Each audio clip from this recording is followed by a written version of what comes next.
Firman Tuhan Harian. Dalam lingkup pekerjaan yang diselesaikan Tuhan Yesus pada zaman kasih karunia, engkau dapat melihat aspek lain dari apa yang dimiliki Tuhan dan siapa Tuhan itu. Ini diungkapkan melalui dagingnya, dan melalui aspek ini menjadi mungkin bagi orang-orang untuk melihat dan menghargainya melalui kemanusiaannya. Dalam diri anak manusia, orang-orang melihat bagaimana Tuhan dalam daging menghidupi kemanusiaannya, dan mereka melihat keilahian Tuhan yang diungkapkan melalui daging. Dua jenis pengungkapan ini memungkinkan orang untuk melihat Tuhan yang sangat nyata, dan memungkinkan mereka untuk merumuskan sebuah konsep yang berbeda tentang Tuhan. Akan tetapi, pada periode waktu antara penciptaan dunia dan akhir zaman hukum Taurat, atau sebelum zaman kasih karunia, apa yang terlihat, didengar, dan dialami oleh orang-orang hanyalah aspek keilahian Tuhan, yakni apa yang diperbuat dan difirmankan Tuhan dalam alam tak berwujud, juga hal-hal yang Ia nyatakan dari pribadinya yang nyata yang tidak bisa dilihat maupun disentuh. Seringkali, hal-hal ini membuat orang merasa bahwa Tuhan sangatlah besar, dan bahwa mereka tidak akan bisa mendekat kepadanya.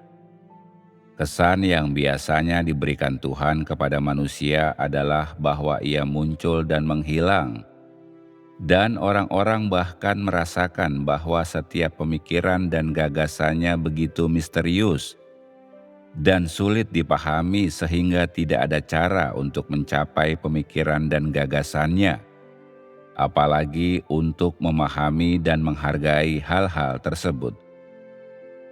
Bagi orang-orang, segala sesuatu mengenai Tuhan sangatlah jauh.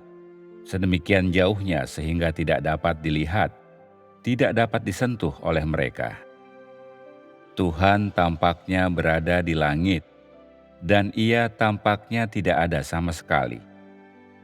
Jadi, bagi orang-orang, memahami hati dan pikiran Tuhan ataupun pemikirannya adalah hal yang tak dapat diraih dan tak mungkin tercapai. Walaupun Tuhan melakukan sejumlah pekerjaan konkret pada zaman hukum Taurat, dan Ia juga mengeluarkan sejumlah kata-kata khusus dan mengungkapkan sejumlah watak khusus agar orang-orang bisa menghargai dan melihat sejumlah pengenalan nyata akan Dia. Namun pada akhirnya, itu merupakan pernyataan apa yang Ia punya dan siapa Ia dalam alam tak berwujud, dan apa yang dipahami orang-orang. Yang mereka ketahui masihlah aspek keilahian dari apa yang Ia punya dan siapa Ia. Umat manusia tidak mampu memperoleh konsep konkret dari pengungkapan tentang apa yang Ia punya dan siapa Ia, dan kesan mereka akan Tuhan masih terpaku dalam lingkup suatu tubuh rohaniah yang tidak bisa didekati, yang muncul dan menghilang dari pandangan. Karena Tuhan tidak menggunakan objek atau wujud yang spesifik pada alam material untuk muncul di hadapan orang-orang, mereka masih tidak bisa mendefinisikannya dengan menggunakan bahasa manusia.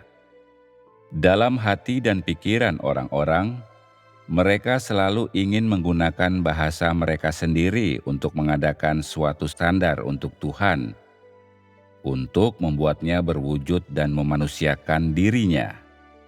Seperti seberapa tinggi Ia, seberapa besar Ia, bagaimana penampilannya, apa yang secara khusus Ia sukai dan bagaimana kepribadiannya secara khusus.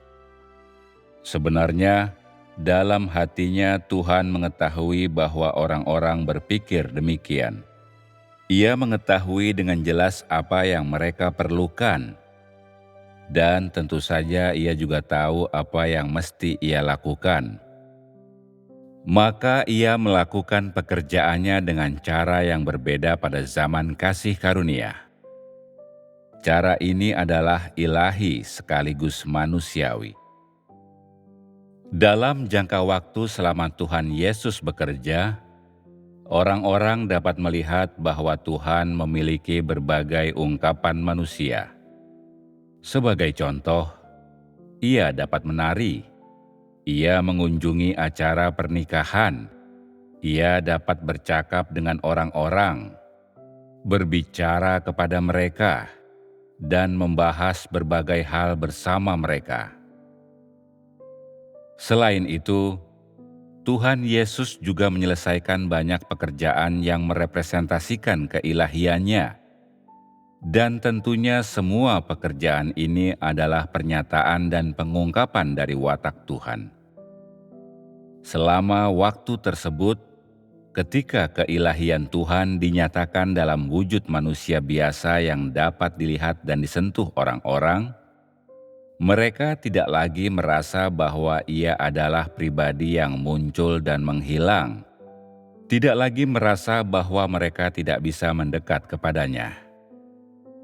Sebaliknya, mereka dapat berusaha mengerti kehendak Tuhan atau memahami keilahiannya melalui setiap pergerakan, setiap firman, dan setiap pekerjaan dari Sang Anak Manusia.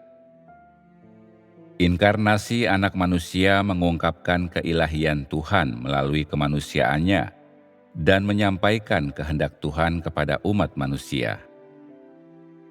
Dan melalui pengungkapan kehendak dan watak Tuhan, Ia juga mengungkapkan kepada orang-orang wujud Tuhan yang tidak bisa dilihat atau disentuh di alam rohani. Apa yang orang-orang lihat adalah Tuhan itu sendiri, yang nyata dan memiliki daging dan tulang. Jadi, inkarnasi Anak Manusia membuat hal-hal seperti identitas, status, gambar, dan watak Tuhan, dan apa yang Tuhan punya dan siapa Tuhan itu menjadi konkret dan dimanusiakan. Meskipun penampakan luar dari Anak Manusia memiliki batasan mengenai gambar diri Tuhan, esensinya dan apa yang Ia punya dan siapa Ia semuanya mampu merepresentasikan identitas dan status Tuhan itu sendiri.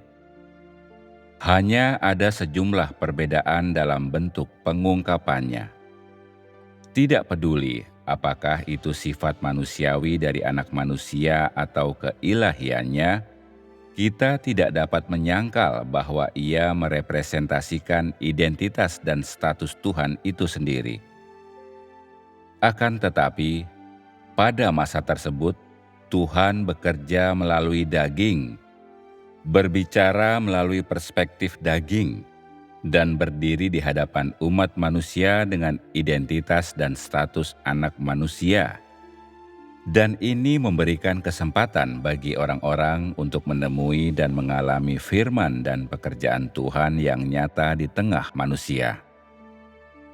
Hal ini juga memberikan kepada orang-orang wawasan terhadap keilahian dan kebesarannya di tengah kerendah hatian, sekaligus memungkinkan mereka beroleh pemahaman dan definisi pendahuluan akan autentisitas dan kenyataan Tuhan. Meskipun pekerjaan yang diselesaikan Tuhan Yesus, cara Ia bekerja, dan sudut pandang di mana Ia berbicara berbeda dari pribadi nyata Tuhan dalam alam rohani, segala hal tentangnya benar-benar merepresentasikan Tuhan itu sendiri yang sebelumnya belum pernah dilihat manusia. Hal ini tidak dapat dibantah. Dengan kata lain, tidak peduli dalam bentuk apa Tuhan menampakkan diri, tidak peduli dari sudut pandang mana Ia berbicara, atau dalam rupa apa Ia menatap manusia, Tuhan tidak merepresentasikan siapapun selain dirinya sendiri. Ia tidak dapat merepresentasikan manusia manapun. Ia tidak mungkin merepresentasikan seorang manusia rusak. Tuhan adalah Tuhan itu sendiri, dan hal ini tidak dapat dibantah.